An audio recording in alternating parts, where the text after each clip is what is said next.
So at the beginning of our exponential function, we're going to have $500. That's an initial value. That's why this is our initial. And then after 1 month, we're going to have, let's see. So I'm going to multiply our initial value times 1.02. So after 1 month, I'm going to have $510. Okay. Right. After 2 months, right, so I'm going to multiply 510 times our multiplier 1.02. So our new value is 510. It's not our initial value anymore, but it's our new value. And we're going to multiply that by 1.02 to find out what we're going to get in 2 months. So in 2 months, I'm going to have $520.20. So 520.2. Okay. And then after 3 months, so I'm going to multiply our new value, 520.2 times 1.02, our multiplier. So after 3 months, I'm going to have $530.60. So 530.6. And so you can see just on this little table that we've done, and we could continue if we wanted to, but just in this little table, our initial value has been increasing because our multiplier is greater than 1, right? So let's go ahead and look at our second example, which you may be already guessing that because of this multiplier is an example of decay, right? Because it's in between 0 and 1. It's not greater than 1, and it's in between 0 and 1. It's a decimal, 0.88, right? So let's go ahead and analyze this one just like we did the other one. Let me go ahead and add a line here so that we can split the two apart, okay? Right, so our start in this example is 15,000, the first number. So this is our initial, or like I like to call it, the start as well, right? And then we have the multiplier right here, which I already said is an example of decay because it is in between 0 and 1. It is not greater than 1, like our example over here, 1.02. Okay. So I want to put here that it's decay. Okay, so this is an example of decay. All right, and so I'm going to make up a situation here. So let's say that you buy a car for $1,500, right? So you buy a car for $1,500. The car depreciates at a rate of 12% every year. Okay. Right. So one little difference that I want to point out right before I go into more detail is that notice that our time in this example is measured every year, and our time in this example was measured every month. So that can change. It just depends on what your problem says. It could be every year, every month, every 2 weeks, every week, or every day, or so on. It just depends on the situation. But just notice that the times are different here. This one's every month, this one's every year. And again, that is represented by our variable x. So, and I know I keep on jumping back and forth, I'm sorry.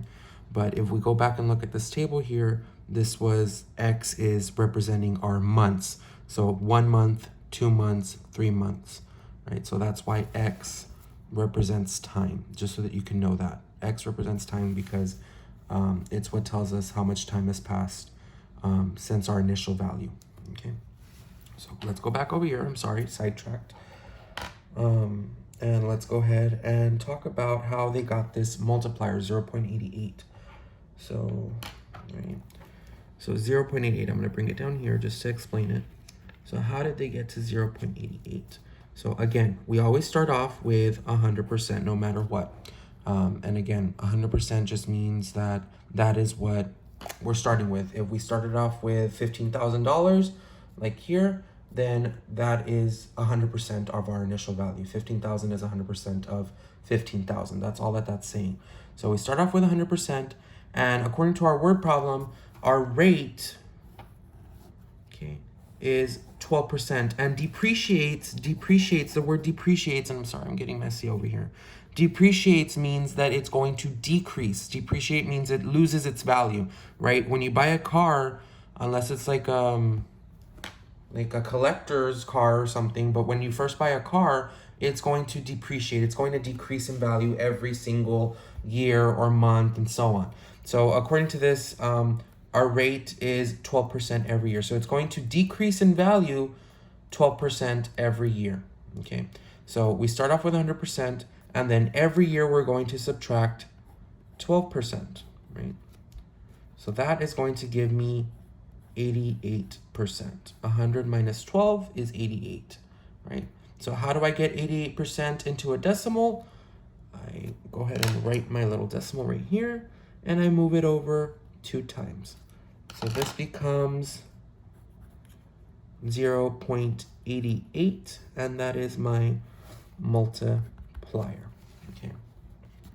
So that is how they got the 0.88 right here. My multiplier is less than 1 because, again, we started off with 100% and we're subtracting 12%. So that made it 88%, and written as a number, 88% is just 0.88. And so that's how we got the multiplier in here, okay?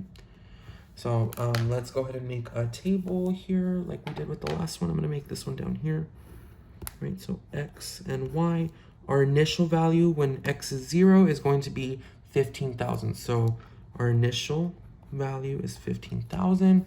And then after 1 year, let's see what our car is gonna be worth. So I'm gonna start off with 15,000, my initial value, and multiply it by my multiplier, 0.88. And we're gonna get 13,200. So by year 1, after 1 year of owning my car, it's going to be worth only 13,200, right? So let's see, after 2 years, so I'm gonna multiply it by the new value, right? My new value is 13,200, and I'm gonna multiply it by my multiplier, 0.88, and it gives me 11,616. So now my car is worth, after 2 years, only 11,616, right? So I'm not gonna write it right here because I'm running out of space, but let's see after 3 years. After 3 years, our new value is 11,616, and I'm gonna multiply it by my multiplier, 0.88, and our new value is $10,222. So after only 3 years, the value of my car went from 15,000 at the beginning to only $10,000, right? And so you can see that this is an example of decay because our numbers are decreasing as we continue.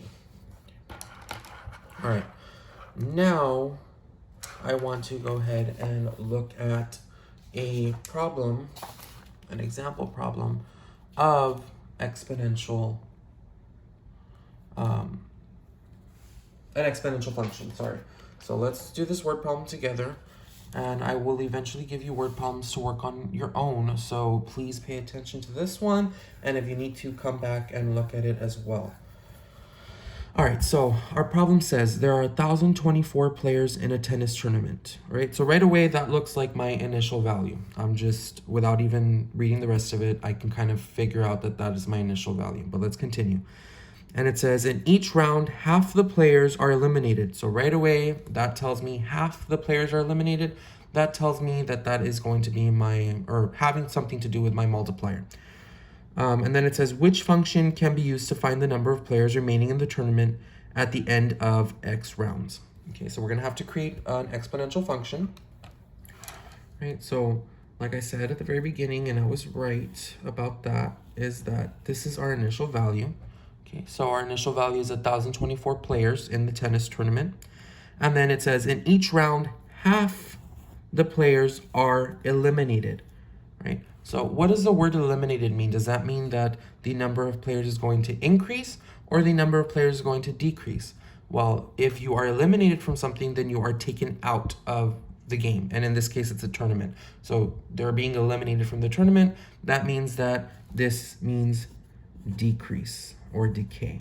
Okay. All right, so that tells me that this is going to be decay. So let's go ahead and start with our initial value. So I'm going to have y equals, my initial value is 1,024. Okay. So that's going to be my initial value. And then my multiplier, now my multiplier, I want to be careful with my multiplier. So it says half the players are eliminated. So again, I start off with 100%. Okay. And if half of the players are eliminated, that means that half, right, as a fraction, or as a percent, it means 50%, right? Because what is half of 100%? Half of 100% is 50%. So since they're being eliminated, I'm going to subtract 50% from 100%. And this is how I'm going to find my multiplier, okay? Because my initial is 100%, right? And then you're either going to add or subtract depending on what your problem's saying. In this case, it's saying half the players are eliminated. So that means I'm going to subtract 50% every single time, right? And then to the power of x. Okay, and we're not done because we don't want this as percents. We want this as an actual number. Okay. So y equals, my initial stays the same, and then 100% minus 50% is going to give me 50% to the power of x. And then finally, just one more thing, I want to change that that percent into a decimal, into an actual number. So I move the decimal over twice to the left, and I end up with 0.50. So my final equation, my final function is going to be 1,024, my initial, times 0.5, okay, because I moved the decimal over twice, 50%, and that equals to 0.5 as a number to the power of x, okay? So let's go ahead and look for it over here. All right, so here, look at answer A. So they have the initial right, but the multiplier is 1.5, and this tells me that in this situation, they added the 50%. So that's how they got 1.5, right? But this is incorrect. We are supposed to subtract because it's eliminated. Eliminated means that each time 50% of the players are taken out of the tournament. So it shouldn't be greater than 1, all right? Because it's decay. So this one's out.